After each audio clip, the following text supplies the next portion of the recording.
ഒരു പെണ്ണ് ചതിച്ചിട്ട് പോയാൽ നമുക്ക് സഹിക്കാൻ പറ്റും. നമുക്ക് അന്നോ നാളെയോ മറ്റന്നാളെയോ മറക്കാൻ പറ്റും. കുറച്ച് മാസങ്ങൾ കഴിഞ്ഞാലെങ്കിലും മറക്കാൻ പറ്റും. കൂടെ ചങ്ക് പോലെ നിന്നവൻ ചതിച്ചാണ്ടല്ലോ മോനെ, ഒരിക്കലും.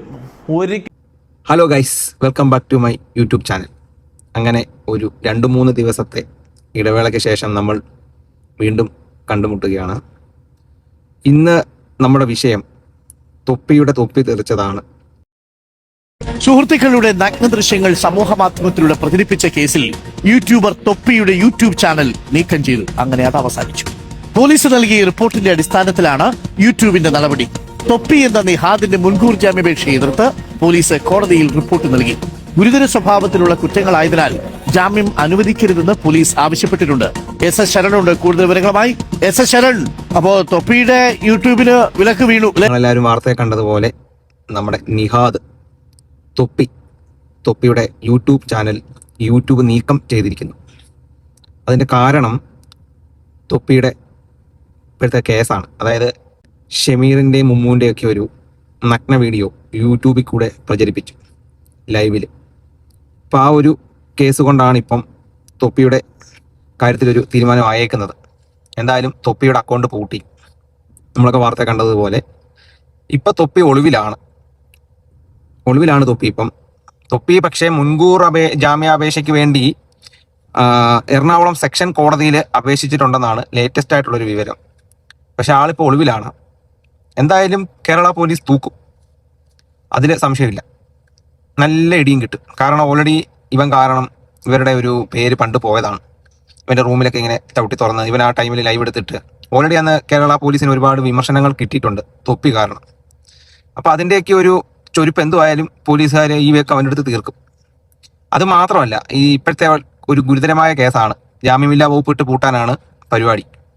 കാരണം ആ ഒരു മേശയുടെ ചുറ്റുമിരുന്ന് പറഞ്ഞ് തീർക്കാമായിരുന്നൊരു കാര്യം വെറുതെ ഇത്രയും വലിച്ചു നീട്ടി ഈ ലോകം മൊത്തം അറിയിച്ച്, മീഡിയക്കാരെ അറിയിച്ച്, യൂട്യൂബിൽ കൂടെ ലൈവ് ഇട്ട് അല്ലേ നഗ്നമായ വീഡിയോ പേഴ്സണലി അവരുണ്ടായിരുന്നപ്പോൾ എടുത്ത വീഡിയോ വരെ പ്രചരിപ്പിക്കുന്നതൊക്കെ വളരെ തെറ്റായിട്ടുള്ളൊരു കാര്യമാണ്. തൊപ്പിയെ പോലുള്ളൊരു യൂട്യൂബർ ഒരിക്കലും അത് ചെയ്യാൻ പാടില്ല. കുറച്ചുകൂടെ മെച്യൂരിറ്റി കാണിക്കണമായിരുന്നു. ഇങ്ങനൊരു ഇഷ്യൂ ആദ്യം വന്ന സമയത്ത് തന്നെ ഈ ഷമീറിനെയും മുമ്മുനെയൊക്കെ വിളിച്ചിട്ട് ജസ്റ്റ് ഒരു ടേബിളിൻ്റെ ചുറ്റും ഇരുന്ന് സംസാരിക്കേണ്ട ഒരു കേസായിരുന്നു തൊപ്പി ഇത് ശരിക്കും. കാരണം അവരെ വിളിച്ച് സംസാരിച്ച് അവരുടെ പ്രശ്നങ്ങൾ എന്താണെന്ന് കേട്ട് പരിഹരിക്കാൻ പറ്റുമെങ്കിൽ അത് പരിഹരിച്ച് ഫിനാൻഷ്യൽപരമായ കാര്യങ്ങളാണെങ്കിൽ അത് സെറ്റിൽമെൻറ്റ് ചെയ്തിട്ട് ആ ഒരു പ്രശ്നം പുറം ലോകം അറിയാതെ തൊപ്പിക്ക് വേണേൽ ഈസി ആയിട്ട് പരിഹരിക്കായിരുന്നു. പക്ഷേ എന്തോ ഇവരുടെ ഈഗോസ് അത് സമ്മതിച്ചില്ല. കാരണം ഒന്നാമത് തൊപ്പിയൊക്കെ ഒരു ഫെയിം ആയിട്ടുള്ള ആളാണ്. പെട്ടെന്ന് ഒരു മുഖം കണ്ടാൽ ഇപ്പോഴത്തെ ആൾക്കാർക്കെല്ലാം മനസ്സിലാവും തൊപ്പിനെ. അപ്പോൾ തൊപ്പി സ്വാഭാവികമായിട്ട് ചിന്തിക്കണമായിരുന്നു, നാളെ എന്തെങ്കിലും ഒരു അലിഗേഷനോ കാര്യങ്ങളോ വന്നാൽ തന്നെയും എൻ്റെ കരിയർ പോകുമെന്നുള്ള കാര്യത്തിൽ. പക്ഷേ എടുത്തു ചാടി ചെയ്തതിൻ്റെ ഒരു പ്രശ്നമായിട്ടാണ് ഇപ്പം തൊപ്പിയുടെ യൂട്യൂബ് ചാനൽ ഇപ്പം എന്തോരം കഷ്ടപ്പെട്ടിട്ടായിരിക്കും അവൻ ആ യൂട്യൂബ് ചാനൽ ഈ ഒരു അവസ്ഥ വരെ എത്തിച്ചത്. ഇതിലിപ്പം തൊപ്പി മാത്രമല്ല ഗൈസ് പെടാൻ പോകുന്നത്, തൊപ്പിയുടെ കൂടെ ഉണ്ടായിരുന്ന എല്ലാ യവനും പെടും. അതിൻ്റെ കാരണം ഞാൻ പറഞ്ഞുതരാം. ഇപ്പം തൊപ്പി എന്തായാലും പിടിക്കുമ്പോൾ ഇവരെല്ലാം കൂടെ ഒന്നിച്ചുണ്ടായിരുന്ന സമയത്ത് കാണിച്ച തോന്നിവാസങ്ങളും കാര്യങ്ങളും എല്ലാം തൊപ്പി വിളിച്ച് പറയും പോലീസിൻ്റെ അടുത്ത്. ഇപ്പം ഡ്രഗ് ഉപയോഗിച്ചിട്ടുണ്ടെങ്കിൽ ഡ്രഗ്, പെണ്ണ് പിടിച്ചിട്ടുണ്ടെങ്കിൽ പെണ്ണുപിടി, അങ്ങനെ എന്തൊക്കെ കാര്യങ്ങൾ ഇവർ ഒന്നിച്ചുണ്ടായിരുന്നപ്പോൾ ചെയ്തോ അതെല്ലാം ആള് പോലീസിൻ്റെ അടുത്ത് പറയും. പറഞ്ഞു കഴിയുമ്പോൾ എന്തായാലും ഷമീറിനെയും മുമ്മൂനെയും ബാക്കിയുള്ള ഗ്യാങ്ങിനെ എല്ലാം പോലീസ് പൂട്ടും. അത് ഇപ്പം നമുക്കിനി വരും ദിവസങ്ങളിൽ കണ്ടറിയാവുന്നൊരു കാര്യമാണ്.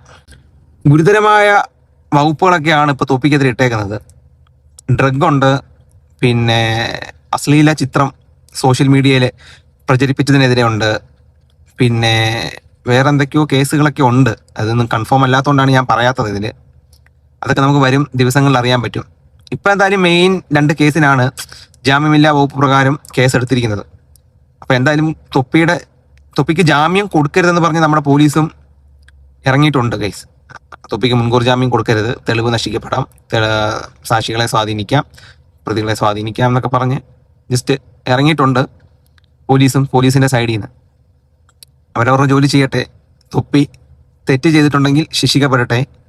എന്തായാലും എനിക്കിഷ്ടമുള്ളൊരു യൂട്യൂബ് ചാനലായിരുന്നു. കാരണം കുറേ ഹാർഡ് വർക്കിൽ കൂടെയും ഒക്കെ വളർന്നു വന്നൊരു പയ്യനാണ്. ഈ ഒരു സമയത്ത് മറ്റാർക്കും പറ്റാത്ത പല കാര്യങ്ങളും യൂട്യൂബിൽ കൂടി അവർ നേടിയെടുത്തു. പക്ഷെ കുറച്ചുകൂടെ പക്വത കാണിക്കാമായിരുന്നു ഈ കാര്യങ്ങളിൽ. എന്താണെന്നറിയാം, നമ്മൾ കൂട്ടുകാരുമായിട്ട് ഒന്നിച്ചിരിക്കുന്ന സമയത്ത് പല തോന്നിവാസങ്ങളും കാണിക്കും, പലതും കാണിക്കും. നമ്മളെല്ലാവരുടെ ഇപ്പം ഫ്രണ്ട്സായിട്ടൊക്കെ ഇരിക്കുന്ന സമയത്ത് പല തോന്നിവാസങ്ങളും നമ്മൾ വിളിച്ച് കാണിക്കും. നമ്മൾ പല തോന്നിവാസങ്ങളിലും ഇടപെടും, കാര്യങ്ങൾ ചെയ്യും, എല്ലാം ചെയ്യും. പിന്നെ ഇത് ഇന്റേണലി ഇവർ തമ്മിലൊരു പ്രശ്നം ഉണ്ടായി കഴിയുമ്പോഴാണ് ശരിക്കും ഈ കാര്യങ്ങൾ പുറം ലോകത്ത് പറയും. അതേപോ അങ്ങനെ ചെയ്യുന്നതിനേക്കാൾ ഒരു ചെറ്റത്തരം സത്യം പറഞ്ഞ ഈ ലോകത്ത് വേറെ ഒന്നും കാര്യമില്ല.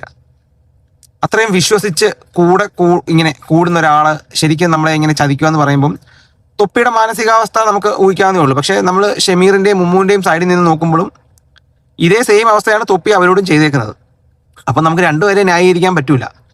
ഇവരുടെ രണ്ടുപേരുടെ ഒരു പ്രേക്ഷകൻ എന്ന നിലയിൽ നമുക്ക് ഇതിനെപ്പറ്റി പറയുമ്പം രണ്ടുപേരും കുറച്ചുകൂടെ മെച്യൂരിറ്റി കാണിക്കണമായിരുന്നെന്ന് മാത്രമാണ് പറയാനുള്ളത്. കാര്യങ്ങളൊന്നും ഇതുവരെ എത്തിക്കേണ്ട ഒരു കാര്യമില്ലായിരുന്നു. ഒരു ടേബിളിന്റെ ചുറ്റും ഇരുന്ന് സംസാരിച്ചാൽ തീരാവുന്ന വിഷയങ്ങളെ ഉള്ളായിരുന്നു. എന്തെങ്കിലും സെറ്റിൽമെന്റ് ചെയ്യാനുണ്ടെങ്കിൽ അതും ചെയ്ത്, എന്തെങ്കിലും ഫിനാൻഷ്യലി എന്തെങ്കിലും സെറ്റിൽമെന്റോ കാര്യങ്ങളോ എന്തെങ്കിലും ഉണ്ടെങ്കിൽ സംസാരിച്ച് തീർക്കേണ്ട ഒരു സബ്ജക്റ്റ് ഈ ലോകം മുഴുവനും ചർച്ച ചെയ്യത്തക്ക രീതിയിൽ ആക്കിയെങ്കിൽ അതിന് തൊപ്പിയും ഷമീറും മുമ്മുവും ബാക്കിയവരുടെ ഗ്യാങ്ങും ഇതിൽ ഉൾപ്പെട്ട ആൾക്കാരും മാത്രമാണ് ഉത്തരവാദികൾ.